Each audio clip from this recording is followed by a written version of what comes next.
So hello everyone, welcome to Tactical Nerd AKA Virendra Singh and आज हम shift solve करने वाले हैं 11 सितंबर की शिफ्ट 2। ठीक है। और इसके साथ हम दूसरे कॉन्सेप्ट भी समझेंगे जो भी इसके साथ कॉन्सेप्ट मिलते जुलते हैं। Let's shoot. ठीक है। तो यहाँ पर क्या बोल रहा है, पी क्यू आर क्या है, एक ट्राइंगल है। ठीक है। तो इसको बनाते हैं हम ट्राइंगल को। तो पी क्यू और आर एक ट्राइंगल है। ठीक है। M N S R the midpoint. तो एम यहाँ पर बनाते हैं, एम है पी क्यू, पी आर हो गया एन, और एस हो गया ये। मतलब इसको एग्जाम ओरिएंटेड अप्रोच भी बताऊंगा मैं आपको, और ये भी बताऊंगा। ठीक है। तो बोल रहा है what is the area of M N R Q. इस क्वाड्रिलेटरल का एरिया क्या होगा, जो एम एन आर क्यू है, ये जो ट्रेपीजियम बन रहा है, इस क्वाड्रिलेटरल का एरिया क्या होगा। बहुत इजी क्वेश्चन है। यहाँ पर एरिया ऑफ ट्राइंगल हमें दिया है पी क्यू आर का जो पूरा एरिया है वो है 46 सेंटीमीटर स्क्वायर। अब हम कैसे सॉल्व करेंगे, ये एक बहुत इंपॉर्टेंट फंडा होने वाला है। ठीक है। तो सबसे पहले हमें पता होना चाहिए, जब मिड पॉइंट के साथ ट्राइंगल मिलता है तो जो ये बीच का एरिया बनता है, यानी ये चार हो जाते हैं इक्वल ट्राइंगल्स। कभी भी जब ये मिड पॉइंट से मिलता है तो चार बनते हैं equal triangle, equal to this, equal to this, equal to this, equal to this. ठीक है। तो होता क्या है, अब ये चार इक्वल हो गए और मुझे इन चारों का एरिया बताया, यानी चार ट्राइंगल, जो फोर ट्राइंगल है, इज इक्वल टू ये एरिया है। तो इसको मैं फोर से डिवाइड कर दूंगा, यानी वन ट्राइंगल का, यानी वन ट्राइंगल का एरिया मेरा आ जाएगा 46/4। अब मुझे पता है दोस्तों, जो एम एन आर क्यू है, इसमें कितने ट्राइंगल है, थ्री ट्राइंगल्स, यानी मुझे थ्री ट्राइंगल्स का एरिया निकालना है। तो इंटू में कर दूंगा थ्री। ठीक है। इंटू में कर दूंगा थ्री। तो देख, पॉइंट आंसर तो पॉइंट में आएगा, तो ये आंसर नहीं हो सकता, ये भी आंसर नहीं हो सकता। अब इसको सॉल्व करते देखो, टू से टू जाएगा 23। ठीक है। और ये आएगा, यहाँ पर आएगा ये 1.5। तो आंसर आना चाहिए जिसके एंड में 0.5 हो। एक ही आंसर होता है 34.5। So this is the way to solve this question. ठीक है। कोई दिक्कत। अब यहाँ पर क्या होता है, एम एन आर क्यू ऐसे ही हो सकता है। सपोज ये पूछ दे पेरीमीटर। अब पेरीमीटर कैसे निकालेंगे। सपोज इसका पूरे का पेरीमीटर होता, मान लो क्या होता, 30 होता सपोज। ठीक है। 30 होता, मान लेते 30 इसका पूरे का पेरीमीटर होता। अब अंदर वाले का कैसे निकलेगा पेरीमीटर। एरिया तो होता है 1/4, लेकिन पेरीमीटर होता है 1/2, यानी इसका आधा। इसका आधा करेंगे तो इसका एरिया निकलेगा। ऐसा क्यों हुआ देखो। सपोज मेरे पास ये ट्राइंगल है, बहुत जगह है हमारे पास। ठीक है। ये ट्राइंगल है, इसके मिड पॉइंट को हमने टच करा है ऐसे। ठीक है। तो सपोज इसका एरिया कुछ भी है, मान लेते हैं साइड है 10 10 10 मान लेते हैं। तो ये मिड पॉइंट है, तो ये साइड 5 होगी, ये साइड 5 होगी, ये साइड 5 5 5 5। तो ये भी साइड 5 आ जाएगी, 5 आ जाएगी, 5 आ जाएगी। इसका मतलब 30 का आधा कितना होता है, 15। और यही इसका पेरीमीटर है। पेरीमीटर होता है 1/2 और एरिया होगा 1/4। यही तो हम निकालते हैं उसमें भी। जब सपोज ऐसे ही एक ट्राइंगल है हमारे पास, हम ये भी निकालते हैं, जैसे ये है। ठीक है। हम बोलते हैं सपोज इस साइड का एरिया, इस साइड का लेंथ 4 है, इस साइड का मान लेते हैं 8 है। तो what is the area of triangle, मतलब जैसे 1/2 है, मान लेते इसका रेशियो 1/2 आ गया, 4/8। तो एरिया कैसे निकालते हैं हम, बड़े ट्राइंगल और छोटे ट्राइंगल का, इसका स्क्वायर कर देते हैं, यानी 1/4। यानी इसका एरिया 1 होगा, और इस पूरे ट्राइंगल का एरिया 4 होगा, और इस ट्रेपेजियम का एरिया 3 होगा। ऐसे तो निकालते हैं, this is the way to solve it. तो ये हमने तरीका तीन, हमने कॉन्सेप्ट पढ़े यहाँ पर। एरिया का एरिया 1/4 तो जाता है जब मिड पॉइंट से टच करते हैं, और जो क्या बोलते हैं पेरीमीटर, उसका हाफ हो जाता है। तो ये हमने दो कंसेप्ट पढ़े इसमें। और क्या कंसेप्ट है इसमें, अभी तो यही याद आ रहा है हमें। Triangle triangle triangle mid point है। ठीक है। और कोई होता नहीं है कभी। और मिड पॉइंट थ्योरम हमें पता ही है, जैसे ये ट्राइंगल है, अगर ये साइड इसके पैरेलल है, ठीक है, और ये मिड पॉइंट पे टच कर रही है, तो जो this side is half of this side, यानी this side is half of this side. अगर ये 10 है तो ये 5 है। Easy, easy peasy. ठीक है। और हम क्या कंसेप्ट यहाँ पर रिकॉल कर सकते हैं। अब जगह बची है तो कुछ ना कुछ तो रिकॉल कर लेते हैं। जैसे मान लेते हैं ये थोड़ा इन सेंटर वगैरह देख लेते हैं। ये ट्राइंगल है हमारे पास। ठीक है। तो सपोज करते हैं इसके बाइसेक्टर्स यहाँ पर मिलते हैं। ठीक है। ये ए है ट्राइंगल, ये मेरे पास बी है, और ये सी है। सपोज ये जो ट्राइंगल है, इसका लेंथ मान ले, इसका मान ले वैल्यू है 30। तो जो इसका वैल्यू होता है वो हमेशा क्या आता है, 90 + थीटा/2। ठीक है। 90 + थीटा/2 आता है इसका वैल्यू। किसका आएगा, तो 90 + थीटा/2 15, यानी 105 डिग्री इसका आंसर आ जाएगा। एंड सेम होता है, सपोज अगर मैं इसका ट्राइंगल ये है मेरे पास, और मैं इसका एक्सटीरियर एंगल के बाइसेक्टर, तो हम दो चीजें हमने पढ़ ली हैं यहाँ पर, एक्सटीरियर एंगल के बाइसेक्टर, तो इसका वैल्यू होगा, अगर ये 90 प्लस थीटा बाई टू है, then this is 90 minus theta by two. और अगर मैं इन दोनों को ऐसे मिला दूं, तो ये बनता है एक cyclic quadrilateral, because 90 minus theta by two, 90 plus theta by two कितना हो जाएगा, 180। And if sum of opposite angles are 180 degree, then it is always a cyclic quadrilateral. ठीक है, तो ये हमने चार पांच कॉन्सेप्ट पढ़ लिए हैं। अब नाउ हम मूव करते हैं अपने सेकंड क्वेश्चन पे, जो कि है a thief notice the policeman at a distance of 200 metre. हमारा रिकॉर्ड हो रहा है, नहीं हो रहा है? बिल्कुल हो रहा है रिकॉर्ड, ठीक है।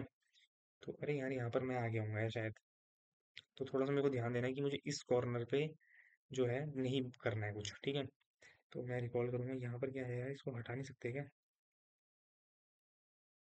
पता नहीं। ठीक है, a thief notice the policeman from a distance of 200 metre. ठीक है, थीव ने नोटिस किया एक पुलिसमैन को at a distance of 200 metre. मान लेते हैं ये पुलिसमैन है भाई हमारा, ये हमारा चोर उचक्का है। ठीक है, तो चोर है, ठीक है। A thief started running and the policeman chase him, the thief of the policeman, thief and the policeman, देख ये 11 और ये 10। 11 हमारा एंजल नंबर, 10 हमारा 10/10 बंदा है, 10 नंबर ही है ये बंदा। ठीक है, what is the distance between them after 9 minutes, बोला है 9 मिनट्स के बाद इनके बीच की डिस्टेंस क्या होगी। ठीक है, तो मैं कैसे निकाल सकता हूँ 9 मिनट बाद इनके बीच की डिस्टेंस क्या होगी? सबसे आसान क्वेश्चन है, देख ये 200 मीटर है। ठीक है, मैं इसको अगर बेसिक से सोचूं तो देख ये 10 किलोमीटर पर आवर से भाग रहा है, तो 9 मिनट बाद मतलब सपोज करते हैं ये कितने में निकालनी है, मीटर्स में निकालनी है ना। तो एक काम करते हैं, 9 मिनट्स ना, तो मैं एक काम करता हूँ, इसको भी 9/18 कर लेता हूँ। ठीक है, ये हो गया 9/18, अबे नहीं सॉरी 5/18 यार, क्या कर रहा है वीरू भाई, क्या कर रहे हो वीरू भाई? ठीक है, तो ये आ जाएगा इंटू 5/18, और ये भी आ जाएगा इंटू 5/18। ठीक है, ये मैंने इनको कन्वर्ट कर दिया मीटर पर सेकंड में। अब 9 मिनट बाद देखते हैं कितना भागे, यानी 9 इंटू 60, 9 इंटू 60 कितना भागा होगा? 9 2 जा 2, 30 है, 5 3 जा 15, यानी ये भाग गया होगा 1500 मीटर समथिंग। ठीक है, 1500 मीटर भाग गया होगा यहाँ से। ठीक है, अब पुलिस वाला कितना भागेगा? 5/18 इंटू 9 इंटू 60, 9 2 जा 2, 30 जा 11 5 जा 55, 55 3 जा कितना होता है? 165, यानी 156050 मीटर भागा है। और ये 200 मीटर का गैप ऑलरेडी था इनके बीच में, यानी 1650 भागा है, मतलब कि 50 मीटर और चेस करता तो इसको पकड़ता, मतलब इसका मतलब इनका जो डिस्टेंस है 50 मीटर है। ठीक है, तो सॉरी फॉर द इंटरप्शन, थोड़ा काम आ गया था। तो अगर हम देखें ना, ये हमारी नॉर्मल अप्रोच थी। अब मैं आपको बताता हूँ इसमें एक और अप्रोच लग सकती है, जैसे सपोज रिलेटिव स्पीड का कंसेप्ट ये है, ये 200 मीटर का गैप है। ठीक है, पुलिस वाला यहाँ पर है, थीव यहाँ पर है, ये 11 की स्पीड से दौड़ रहा है, ये 10 की स्पीड से दौड़ रहा है। अब देखो मैं रिलेटिव स्पीड लगाऊंगा, सपोज ये पुलिस वाला यहीं पर मतलब थीव यहीं पर रुक गया है, इनकी रिलेटिव स्पीड है 1, यानी 1 इंटू 5/18 इनकी रिलेटिव स्पीड है। ठीक है, अब सपोज करता हूँ 1 इंटू 5/18 इनकी रिलेटिव स्पीड है, तो 1 इंटू 5/18 इसकी रिलेटिव स्पीड है, तो डिस्टेंस कितना भागा होगा? डिस्टेंस इक्वल टू स्पीड ये है पुलिस वाले की अभी, इंटू 5 बाई मतलब कितने मिनट में स्पीड ये होगी, टाइम कितना है 9 मिनट, यानी 9 इंटू 60। इसको मैं जब सॉल्व करता हूँ तो मेरा आंसर आता है 150 मीटर। इसका मतलब अगर थीफ ऐसे मतलब पुलिस वाला इतने की स्पीड से 9 मिनट भागता है, तो फिर भी 150 मीटर ही कवर कर पाया है इतने की स्पीड से, मतलब 1 की स्पीड से वो 9 मिनट में 150 कवर कर पाया है। इसका मतलब जो चोर क्या है 50 मीटर स्टिल है। तो दो अप्रोच मैंने सिखा दी, this is exam oriented approach, and जो ऊपर थी वो बेसिक अप्रोच थी। तो ऐसे ही हम सीख लेते हैं, और क्या कॉन्सेप्ट लग सकते हैं इसमें, जैसे अगर अपोजिट डायरेक्शन में ऐड कर रहे हैं तो वो प्लस हो जाएगा, अगर सेम डायरेक्शन में ऐड भाग रहे हैं तो माइनस हो जाएगा। तो ये तीन अप्रोच है, और मतलब ये होती है। और अप्रोच है और क्या है पुलिस वाले में, इसमें ध्यान देना होता है टाइम सेम डिस्टेंस सेम। जैसे डिस्टेंस इक्वल टू क्या होता है, स्पीड इनटू टाइम। अगर सपोज इस सपोज डिस्टेंस सेम है, if distance is same, then speed and time क्या हो जाते हैं, इनवर्सली प्रोपोर्शनल हो जाते हैं। ठीक है, स्पीड और टाइम इनवर्सली प्रोपोर्शनल हो जाता है, जितनी ज्यादा स्पीड होगी उतना कम टाइम लगेगा, जितना ज्यादा टाइम होगा उतनी कम स्पीड लगेगी। तो दिस इज द वे। ठीक है, ये परफॉर्म ओसीआर क्या होता है, ऑप्टिकल कार्ड रीडर, थोड़ा बहुत तो बताइए। ठीक है, अब देखते हैं एरिया ऑफ द स्क्वायर निकालना है, whose diagonal is 4.8 metre long. तो हम देखो थोड़ा स्क्वायर की प्रॉपर्टीज पढ़ ले, स्क्वायर की प्रॉपर्टीज पढ़ लेते हैं। जैसे स्क्वायर ये है, ठीक है। स्क्वायर की प्रॉपर्टीज क्या होगी, जैसे ये है, साइड्स इक्वल, ठीक है, सब 90 डिग्री, ठीक है, सब 90 degree, diagonals bisect each other and diagonals bisect each other at 90 degree, ठीक है। डायगनल्स क्या है, यहाँ भी बाइसेक्ट करेंगे एंड 90 डिग्री में भी बाइसेक्ट करेंगे, this side is equal to this side is equal to this, ठीक है। डायगनल्स आर ऑल इक्वल, ठीक है। और डायगनल्स आर ऑल इक्वल, ठीक है। और क्या होता है इसमें, अभी तो इतनी याद आ रही, तो हम इतने से ही काम करते हैं। अब देखो, अब डायगनल्स क्या है, 4.8 मीटर लॉन्ग है, ठीक है, 4.8 मीटर, D1 मतलब 4.8 मीटर हो गया, ठीक है। और D2 हो गया, वो भी क्या हो गया, 4.8 मीटर हो गया। तो हमें पता है, हमने पढ़ा है कि मतलब half of D1 into D2, ये भी एक फॉर्मूला होता है एरिया निकालने का। तो मैं निकाल दूंगा 4.8 इंटू 4.8, तो 2.4 इंटू 4.8 आएगा, ठीक है। तो देखो, ये तो नहीं आ सकता है आंसर, ये भी नहीं आ सकता है, ये भी नहीं आ सकता है, ओनली आंसर इज दिस, खत्म, 832 आंसर तो आना चाहिए था। Find the area of square था, आराम से हमने आंसर निकाल दिया। और क्या बना सकते हैं इसमें हम, देखो, देखो A B, root of A square B square आएगा, ठीक है। और मतलब इसको बेसिक से क्या ही सोचेगा बंदा यार, डायगोनल आएगा, वो वही सोचेगा कि ऐसे सोचेगा, देखो, ए स्क्वायर प्लस बी स्क्वायर, ठीक है, 4.8 का होल स्क्वायर, तो वहां से ए स्क्वायर की वैल्यू आएगी, मतलब बहुत ट्रिकी हो जाएगा। That's why we have invented this formula. और यही फॉर्मूला होता है रोम्बस का भी, होता है यही, ठीक है, रोम्बस का भी यही फॉर्मूला होता है, ठीक है। और अगर हम रेक्टेंगल की प्रॉपर्टीज की बात करें, तो रेक्टेंगल क्या होता है, ठीक है, ये भी सारे 90 डिग्री होते हैं, this side is equal to this side, this side is equal to this side, ठीक है। डायगोनल्स इक्वल होते हैं, diagonals do not bisect each other 90 degree, ध्यान देना है कि डायगोनल्स बाइसेक्ट नहीं करते हैं एक दूसरे को 90 डिग्री में, ठीक है, ये अलग अलग एंगल्स होते हैं, ठीक है, not bisect each other at 90 degree, ठीक है। और मुझे याद नहीं आ रहे और कुछ, ठीक है। Let's move on to next question. देखो, sine of A B C, देखो एक ट्राइंगल है, इसमें ए बी सी यानी ये बी है, ए बी सी, दोस्तों समझने वाले समझ गए हैं।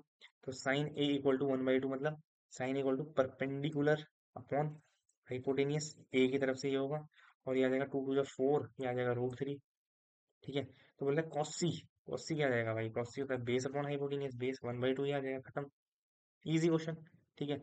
और हम और क्या प्रॉपर्टी याद कर सकते हैं, जैसे मान लेते हैं, ये एक ट्राइंगल है, ये थीटा एंगल है, ये ए बी और सी, तो कॉस की आइडेंटिटी क्या होती है, जैसे ये है ए बी सी, ठीक है। कॉस की आइडेंटिटी क्या होती है, जैसे कॉस थीटा निकालूंगा सपोज मैं यहाँ पर, तो कॉस थीटा क्या आएगा, A square plus B square minus 2 square, two मतलब सी स्क्वायर अपॉन 2ab, ऐसे करके निकालेंगे, A square plus B square minus C square upon 2ab is equal to cos theta, ठीक है।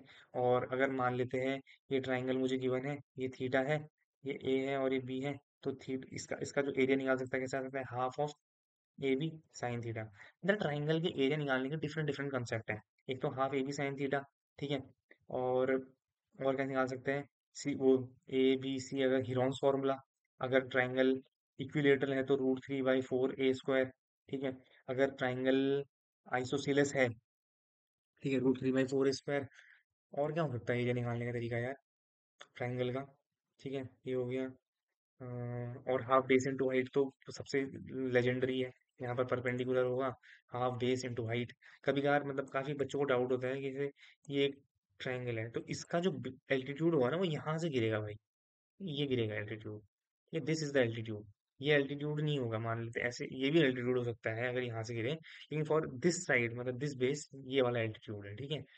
अब करते हैं नेक्स्ट वाली, तो बहुत ही सिंप्लीफिकेशन है, क्या ही करना है, सबसे पहले ऑफ होता है, बट उससे भी पहले क्या होता है, बॉड मास होता है ना, बी ब्रैकेट, सबसे पहले ब्रैकेट आएगा, तो 24 4 होता है 30, और मल्टीप्लाई होगा 30 दशम, यानी आ गया 40, 40 माइनस 11 33, 35/3, यानी 120 में से 35 जाएगा, कितना आएगा, 20 10 35, यानी 85/3 आएगा, और 85/3 आएगा, यानी 1020 इंटू 3/85। मुझे पता है, ये देख के मुझे चला गया, 75 जा 60 जा 5 12 जा 12 3 36, खत्म, इजी क्वेश्चन।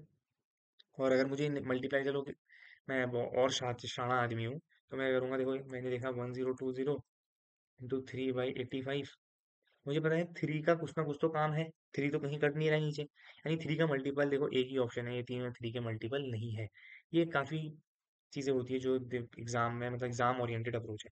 अब देखो कभी भी ये जो टेबल वाले क्वेश्चन होते हैं ना, हमेशा they are like they must be done at last, because क्या होता है, they are like they need some enough, शांत दिमाग से सोचना चाहिए इन टाइप के क्वेश्चनों में, बिकॉज अगर हम शांति से नहीं सोचेंगे ना तो हमारा डबल टाइम लगता है। Sometime we tend to do like we think that let's do briskly very quickly and then we would save time, but these questions demand patience and peace। ठीक है, देखो in which subject did he score the highest marks in percentage। ठीक है, देखो यहाँ तो उसने 73% लाया बंदा। ठीक है, तो लिखते जाते हो यहाँ पर 73% लाया इंग्लिश में, इंग्लिश तो ये हो गया। ठीक है, आईटी, अब मैं, मेरे को आईटी देखो 5 सब्जेक्ट है यहाँ, मुझे साइंस को कैलकुलेट करना भी नहीं है, तो मैं साइंस को वैसे ही हटा दूंगा यहाँ से। 56/80, देखो 56/80 करूंगा, देखो क्या आएगा, 8 7 जा 56, 8 10 जा 80, और ये आएगा 70%। तो हिंदी तो वैसे ही एलिमिनेट हो गया। ठीक है, अब मैथमेटिक्स देखो, 5 18 जा 90, और 5 25 जा, और 25 4 जा, यानी 72, मैथमेटिक्स भी एलिमिनेट हो चुका है। अब आईटी बचता है, 3/4 कितना होता है, 75%। It's means IT is the right answer, खत्म। ठीक है, ये होता है। इसमें एक चीज और लगती है, पता है, एक आता है फॉर्मूला आता है कंबाइंड एवरेज का। अगर मैं तुम्हें बताऊं, कंबाइंड एवरेज का एक कंसेप्ट होता है जो पता है क्या डिमांड करता है। जैसे सपोज मैंने कंबाइंड एवरेज निकालना है, सपोज मैंने जैसे ये मेरे 4 टर्म है, 1 2 3 4, मैं इसे उसमें सिखा रहा हूँ, ये बहुत बच्चों को नहीं पता होती कंबाइंड एवरेज क्या होता है। और मान लेते हैं यहाँ पर है 5 6 7 8, तो मुझे इन दोनों का कंबाइंड एवरेज निकालना है। तो मैं क्या करूंगा, देखो सबसे पहले इनका एवरेज निकालूंगा। 4 3 7 8, 4 3 7 8 9 10, यानी 10/4 हो गया इसका एवरेज। 8 7 15, 15 6 21, 21 5 26/4 हो गया इसका एवरेज। अब कंबाइंड एवरेज मतलब इन दोनों को मैं जोड़ूंगा और इन दोनों का एवरेज निकालूंगा अपॉन टू करके, तो कितना आता है देखो, 30/4 इंटू 2, यानी 30/8 आएगा। और 8 4 जा 32, नहीं सॉरी, 8 3 जा 24, 24 8 7 जा 56, 8 5 जा 40, यानी 3.75 is the combined average of these three, मतलब दीज टू थिंग्स। तो ये होता है कंबाइंड एवरेज का कंसेप्ट। ठीक है, अब आते हैं हम कॉस्ट प्राइस और मार्क प्राइस में। ठीक है, तो यहाँ पर सबसे पहले मैं आपको एक ही फॉर्मूला रिकॉल कराऊंगा, सीपी और एमपी का सबसे इंपॉर्टेंट फॉर्मूला होता है, if you want to do quickly, 100 - d/100 + d, ये होता है फॉर्मूला। तो यहाँ पर यही पूछा है मुझसे, गेन परसेंटेज क्या होगा after allowing a discount of इतना। तो पहले मैं सीपी और एमपी का रेशियो निकाल देता हूँ। तो 100 - d करूंगा, तो ये आ जाएगा कितना, 100 - कहाँ है ये, 100 - 15 करूंगा, और 100 प्लस, नहीं नहीं यार, कुछ तो मैं गड़बड़ कर रहा हूँ यहाँ पर यार। Cost that is 75% of the mark price. तो डिस्काउंट ये तो मैं नॉर्मली कर सकता हूँ, लेकिन ये फॉर्मूला है कि अगर सीपी और एमपी का मुझे रेशियो निकालना है डायरेक्टली, तो मैं ये कर सकता हूँ। यही कर लेता हूँ फिर यार, कोई दिक्कत थोड़ी है। 100 सीपी क्या है, 100 - डी मतलब 15, यानी 85 होगी सीपी, एमपी होगी 115। तो मुझे क्या निकालना है, 75% ही है क्या, 3/4 करूंगा। कुछ तो गड़बड़ कर रहा हूँ ना मैं यहाँ पर यार, मेरे को भी समझ नहीं आ रहा है। कुछ तो एरर कर रहा हूँ मैं यहाँ पर, आई डोंट नो, बट ये गलत है यहाँ पर, ये हो नहीं पा रहा है क्योंकि CP is 75% of the mark price. चलो कोई बात नहीं, इजी तरीके से हम करते हैं। तो सीपी क्या है, ये सीपी है, ये एमपी है, और ये डिस्काउंट है। हमेशा जो मार्क प्राइस जो लगती है, मार्कअप होता है सीपी में, डिस्काउंट लगता है इसमें, परसेंटेज गेन परसेंटेज लगता है इसमें। यहाँ गेन होता है, ये मार्कअप परसेंटेज है, और ये वो होता है। ठीक है, और जब मैं इनका कलेक्टिवली निकालता हूँ ना भाई, इनका अगर मैं कलेक्टिवली निकालता हूँ, तो इनका अगर मैं कलेक्टिवली मतलब इसका मैं सक्सेसिव निकालता हूँ, तो मुझे मिलता है गेन परसेंटेज। मैं आपको दिखाता हूँ कैसे। देखो, सीपी 75%, यानी 75 सीपी है, 100 क्या है मेरी मार्क प्राइस है। ठीक है, और डिस्काउंट गेन परसेंट निकालना आफ्टर डिस्काउंट ऑफ 15%, मतलब इस पे डिस्काउंट लगेगा 85, यानी 75 का 85। तो क्या हो जाएगा देखो, मैं तुम्हें दो तरीके बताऊंगा देखो। जैसे 75, ये 3 जा 4 जा, पहले मेरे को क्या करना है, 5 15 जा, और 5 17 जा। ठीक है, तो मुझे 2/15 की वैल्यू निकालनी है। तो 1/15 मुझे पता है 6.66 होता है, तो दो, और इसको मल्टीप्लाई कर दूंगा तो 13.33 मेरा आंसर हो गया। Simple as nothing. ठीक है, और हम क्या रिवॉल्व कर सकते हैं यहाँ पर, 100 - 100 + 3, इन दोनों का successive, like suppose you have given, तुम्हें गिवन है, लाइक मार्कअप मान लो तुम्हें गिवन है 20% मार्कअप है आपका, और 10% का डिस्काउंट है। तो आप निकालो कि प्रॉफिट परसेंटेज कितना हुआ है। तो इन दोनों का सक्सेसिव लगेगा, मतलब सक्सेसिव ही वाला 20 + 10 माइनस 20 × 10, बट यही लगेगा। तो इससे तुम्हारा निकल जाएगा, सीधे डायरेक्टली निकल जाएगा आपका प्रॉफिट परसेंटेज। ठीक है, प्रॉफिट परसेंटेज। ठीक है, अब चलते हैं नेक्स्ट में।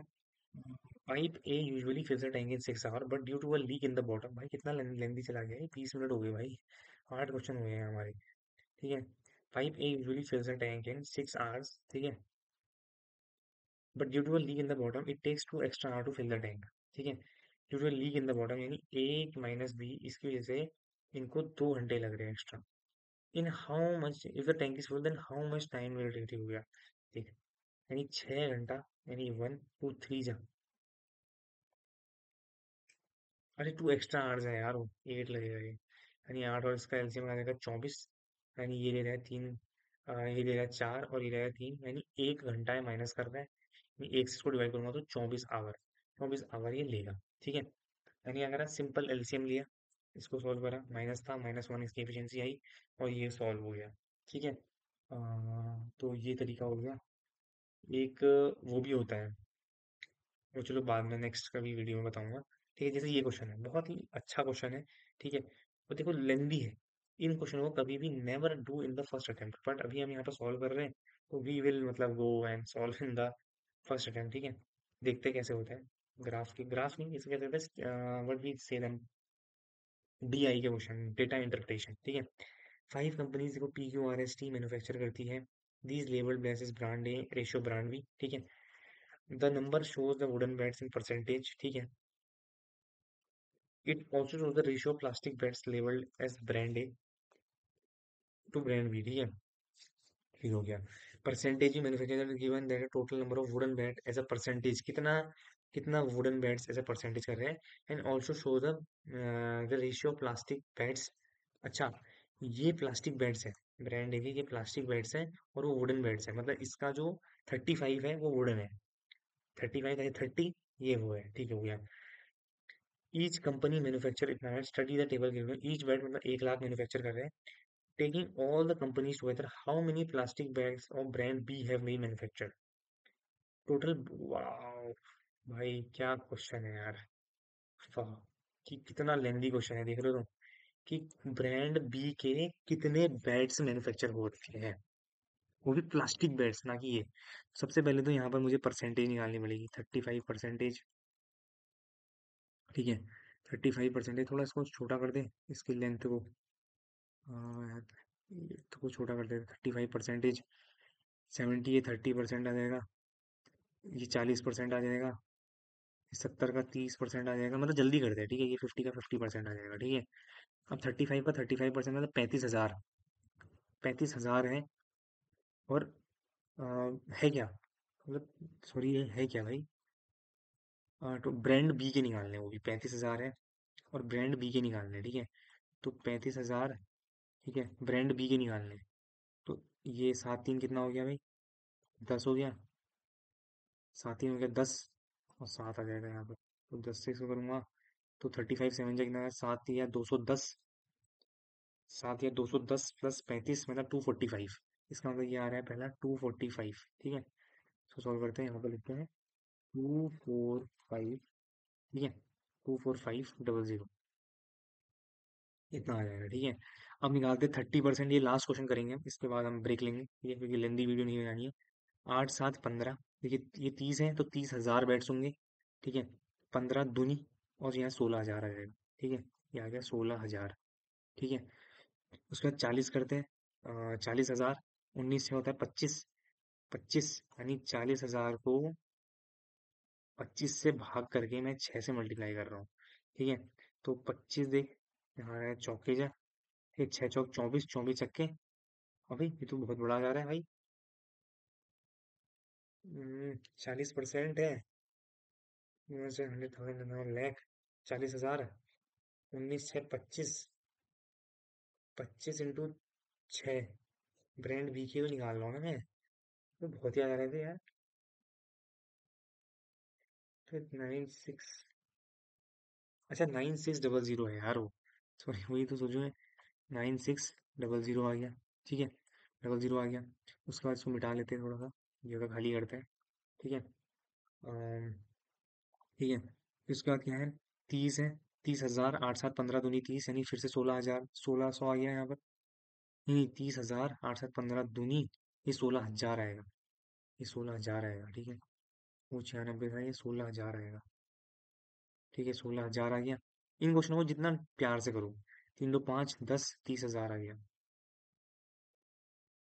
30,000 आ गया। ठीक है, तो मैं इसको सॉल्व करता हूँ। 30 16 16 32 और 30 हो गया 62,000। ये 62,000 हो गया।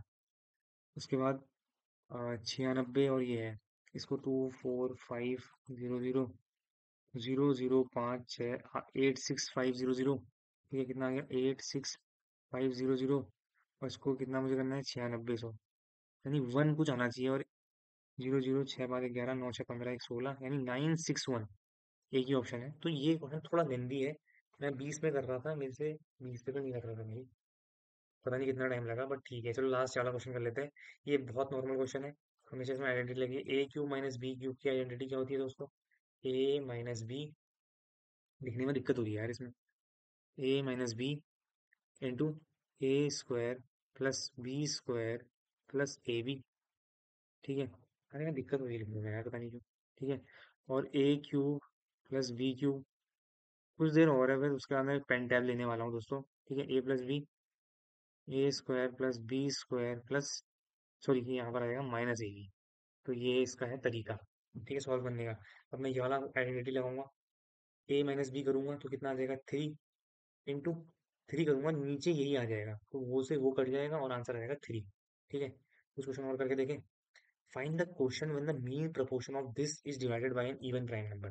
ठीक है, अब देखो, सबसे पहले मैं आपको प्रोपोर्शन सिखा देता हूँ। जैसे मीन प्रोपोर्शन क्या होता है, जैसे ए और बी का मीन प्रोपोर्शन निकालना है, तो इसको लिखते कैसे हैं, ए रेशियो एक्स रेशियो, ऐसे ये प्रोपोर्शन एक्स रेशियो बी। तो इसका मीन प्रोपोर्शन क्या आ जाएगा, ये आपस में मल्टीप्लाई होता है, ये आपस में इसका मतलब होता है X square is equal to A B. बहुत ईजी है, यानी एक्स इक्वल टू आ गया रूट ए बी। तो मैं रूट ए बी करूंगा, इसका आंसर आ जाएगा। इवन प्राइम नंबर किससे भी करूंगा आ ही जाएगा आंसर। तो पहले चलो इसको सॉल्व कर लेते हैं। ठीक है, जो मैंने आपको कंसेप्ट बताया है, तो इन दोनों को मल्टीप्लाई करूंगा। देखो, 5 5 4 जा 20। ठीक है, 5 9 जा 49 इंटू 7 5 39 36 आ गया। तो 7 और 6 यानी 42 आ गया।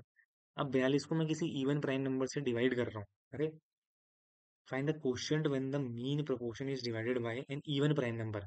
और दोस्तों, even prime number, there is only one even prime number in English, मतलब in mathematical numbers, that is 2। इसको मैं 2 से भाग करूंगा तो आंसर आएगा 21।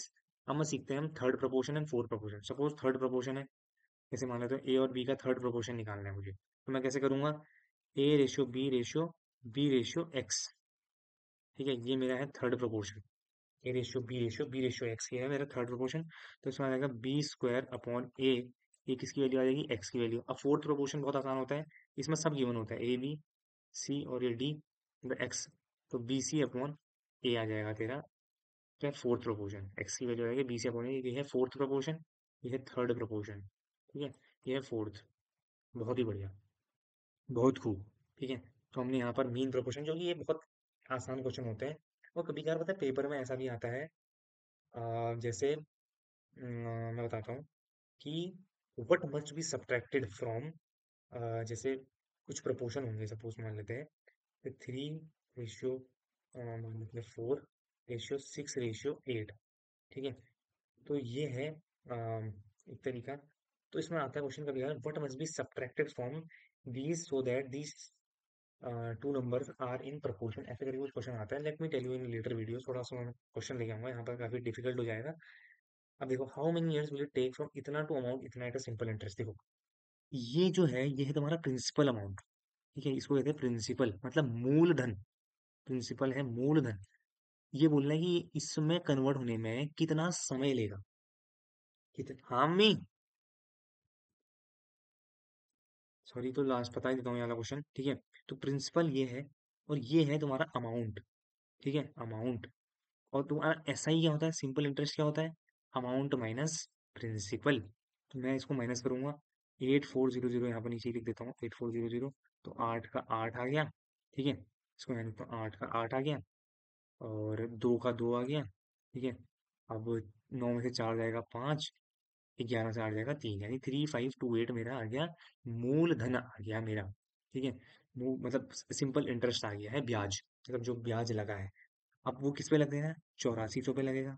मैं ऐसा equal to P into R into D लगा रहा हूँ भाई, कोई ज्यादा टीचरों की सुनने की जरूरत नहीं है कि भाई कोई शॉर्टकट लगाओ, वो लगाओ, ठीक है।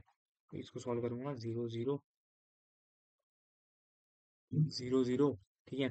और इसको डिवाइड कर लेते हैं, 7 5 जा 35, 7 4 जा 28, और 84 से कुछ आ रहा है क्या? 6 जा जाता होगा, देखो 8 जा रहा है, मगर मैं सीधे मल्टीप्लाई भी कर रहा हूँ, पूरा कटना चाहिए क्योंकि टाइम पीरियड तो कभी पॉइंट में आया नहीं बनी है। तो 4 अट्ठे 32, 4 दूनी 8, 4 पंजे 20, 4 छक्का, यानी 84, 6 जा जाएगा, यानी 6 ही इसका आंसर है।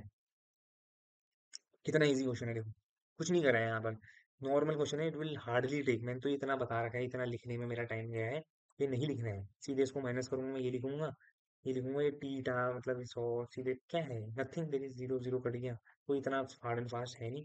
This is it, let's talk about another question in next video. Hope you like it. Love you all. Bye bye.